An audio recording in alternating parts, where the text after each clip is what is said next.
Hi everyone, आप अभिषेक classes YouTube पर सभी सरकारी नौकरियों की जानकारी देख पा रहे होंगे।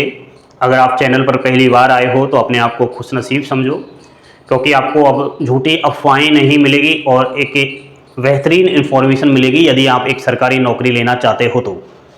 आज इस वीडियो के माध्यम से हम बात करने वाले हैं भारतीय डाक विभाग का एक कर्मचारी GDS। अभी 1 जनवरी 2026 से 8वां वेतन आयोग आ रहा है।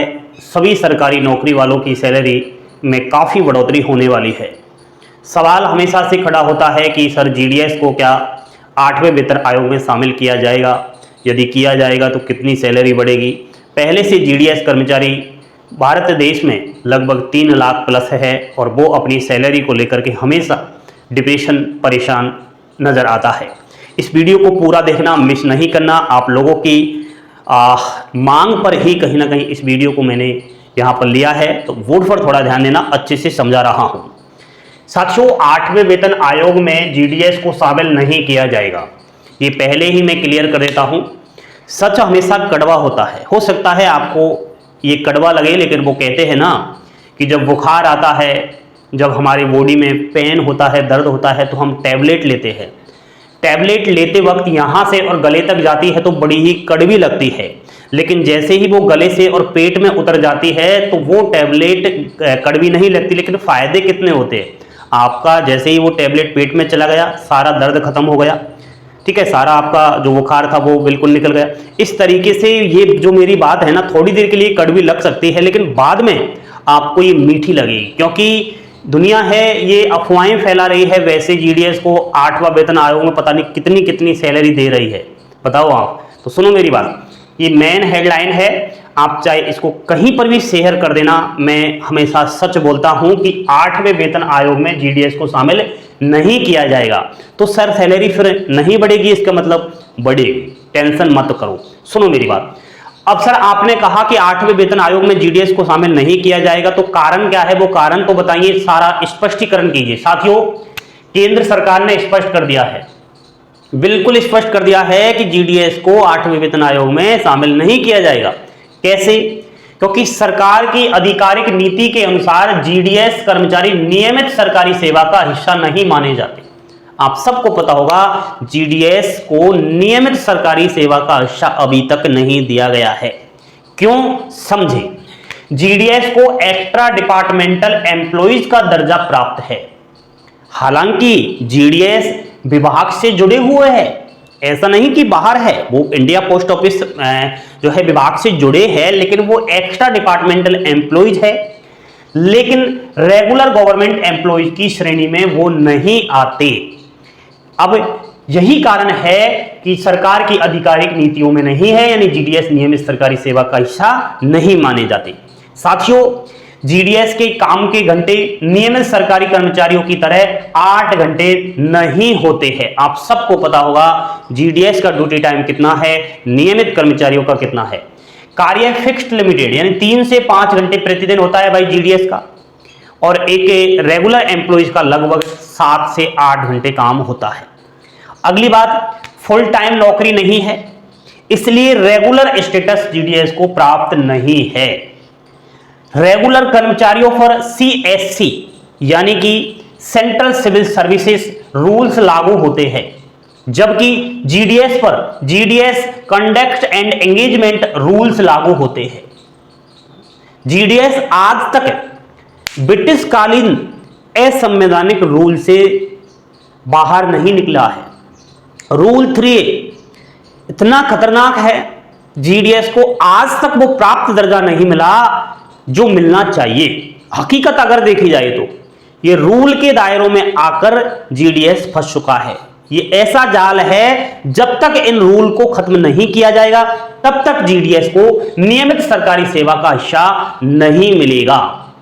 कैसे मिलेगा आप बताओ? नियम रूल्स कहता है कि GDS से 3 से और 5 घंटे ड्यूटी करवाया जाए, एक्स्ट्रा नहीं करवाया जाए, रूल कहता है। लेकिन अगर हकीकत प्रैक्टिकली देखी जाए तो GDS वही 8-10 घंटे ड्यूटी कर रहा है, वही 8-10 घंटे कर रहा है, लेकिन रूल्स में 4-5 घंटे है। तो जब रूल्स में 4-5 घंटे है और रूल्स ये कहता है सरकारी कि भाई 8 घंटे अगर ड्यूटी है किसी कर्मचारी तो रेगुलर में आएगा। इसलिए भाई सारे मामले आपको समझने पड़ेंगे। अब केंद्र सरकार ने ये स्पष्ट किया है, सरकार की आधिकारिक नीति के अनुसार है या नहीं, आप खुद इस चीज को देख सकते हो। आगे अगर हम बात करें साथियों, सिलेक्शन का तरीका बिल्कुल अलग है जीडीएस का। देखो यहां पर रेगुलर पोस्ट में अगर आप सिलेक्शन लेते हो, जीडीएस के अलावा रेगुलर अगर आप किसी पद पर नौकरी लेते हो तो उसमें सिलेक्शन प्रोसेस कैसे होता है? परीक्षा होती है, रिटर्न होता है, सीबीटी होता है, फिर आपका मेरिट तैयार होता है, फिर आरक्षण, भाई आरक्षण का लाभ मिलता है, जैसे कि एससी, एसटी, ओबीसी, ईडब्ल्यूएस लागू होता है ना आरक्षण। जीडीएस में कोई आरक्षण का लाभ नहीं है, सब समान है। जीडीएस में क्या है कि 10th की मार्क्स को देख करके मेरिट पर सीधा सिलेक्शन हो जाता है, उसके बाद कोई लिखित परीक्षा नहीं होती। सिलेक्शन प्रोसेस सिंपल होता है जीडीएस का, यह भी एक सबसे बड़ा कारण है। अब यहां पर सैलरी की बात करें तो भाई लोगों, जीडीएस रेगुलर पे स्केल में जो है बिल्कुल नहीं आता, बल्कि टाइम रिलेटेड कंटिन्यू अलाउंस टीआरसीए इसको दिया जाता है। रेगुलर कर्मचारी को डीए मिलता है, एचआरए मिलता है, टीए मिलता है, आदि बहुत सारे वेतन भत्ते मिलते हैं, लेकिन जीडीएस को नहीं मिलता। जीडीएस पहले पेंशन नहीं मिलती थी जीडीएस को, अब तो खैर एनपीएस लागू हो चुका है, लेकिन फिर भी रेगुलर जैसी सुविधाएं एक जीडीएस कर्मचारी को नहीं दी जाती।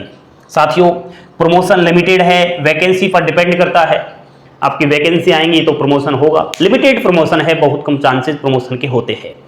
तो आपने देखा क्यों जीडीएस 8वें वेतन आयोग में शामिल नहीं किया जाएगा, ये सारी चीजें जीडीएस के ऊपर फॉलो हो रही है या नहीं, आप मुझे कमेंट करके बताओ। अभी मैं आपसे कह दूं कि भाई जीडीएस को 8वें वेतन आयोग में शामिल किया जाएगा, तो उससे पहले आप लोगों को यह सवाल करना चाहिए, वो नियम देखने चाहिए, सरकार की आधिकारिक नीति देखनी चाहिए, क्या कहती है आधिकारिक नीति, किन अधिकारी नीतियों को फॉलो करने पर 8वें वेतन आयोग में कर्मचारी को शामिल किया जाएगा।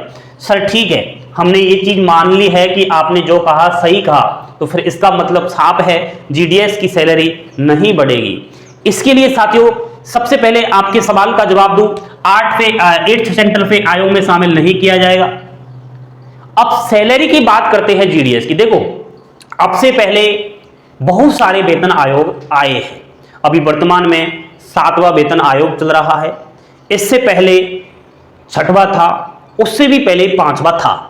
जीडीएस की सैलरी पहले बहुत कम थी, लगभग अगर हम 6वें वेतन आयोग की ही बात करें तो वही आपकी 7-8 हज़ार रुपये थी, लेकिन जैसे 7वां वेतन आयोग आया सैलरी आपकी बढ़ी। वर्तमान में सैलरी कितनी है?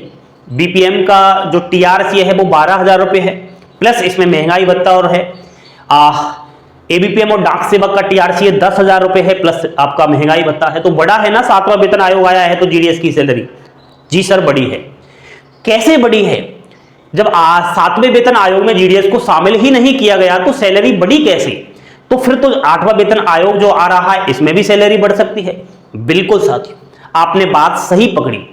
जीडीएस को हालांकि 8वें वेतन आयोग में शामिल नहीं किया जा रहा, लेकिन जीडीएस की सैलरी में बढ़ोतरी होगी, यह मैं आपको 100% लिखकर दे सकता हूं। अब फिर आपको सवाल करना चाहिए, सर फिर सैलरी कैसे बढ़ेगी? क्या ऊपर से भगवान पैसे टपकाएगा क्या भगवान अकाउंट में पैसे डालेगा क्या? सरकार नहीं, सरकार ही पैसे डालेगी, लेकिन वो कैसे आएंगे, कैसे जीडीएस की सैलरी में बढ़ोतरी होगी, कितनी होगी, वो हम अगले पार्ट में आपको बताएंगे। आज मैंने केवल इतना आपको स्पष्ट किया है कि भाई जीडीएस को 8वें वेतन आयोग में शामिल नहीं किया जा रहा। आप टेंशन बिल्कुल भी मत लो कि सैलरी नहीं बढ़ेगी, बढ़ेगी, लेकिन जो बहुत सारी जगहों पर आपको झूठी अफवाहें दी जा रही है कि बल्ले बल्ले हो चुकी है, मौज हो चुकी है, प्लीज आप उन चीज को इग्नोर कीजिए। ऐसा कोई नियम जीडीएस के ऊपर लागू नहीं होता जिससे जीडीएस को 8th सेंटर पे कमीशन में शामिल कर लिया जाए। चलिए अगली वीडियो का इंतजार करते हैं, जल्द आपके लिए वीडियो लाऊंगा। इस वीडियो पर लगभग खूब सारे लाइक होंगे, आपका प्यार मिलेगा, अच्छे से समझाऊंगा कि जीडीएस को आखिर कितनी सैलरी मिलेगी, कैसे मिलेगी, कितनी बढ़ेगी। 1 जनवरी 2026 से जैसे ही 8th सेंटर पे लागू होगा बाकी कर्मचारियों पर, वैसे जीडीएस की सैलरी में बढ़ोतरी होगी। इसके लिए जल्द वीडियो आ रहा है। सभी मेरे भाई बहन अपनी प्यारी प्यारी उंगलियों से लाइक कीजिए और चैनल को सपोर्ट कीजिए। जल्द आप जो है 2 लाख अभिषेक क्लासेस की आपकी अपनी फैमिली कीजिए। आपका ताकत, आपका विश्वास मुझे आगे बढ़ाता है। थैंक यू, धन्यवाद। जय हिंद, जय भारत दोस्तों।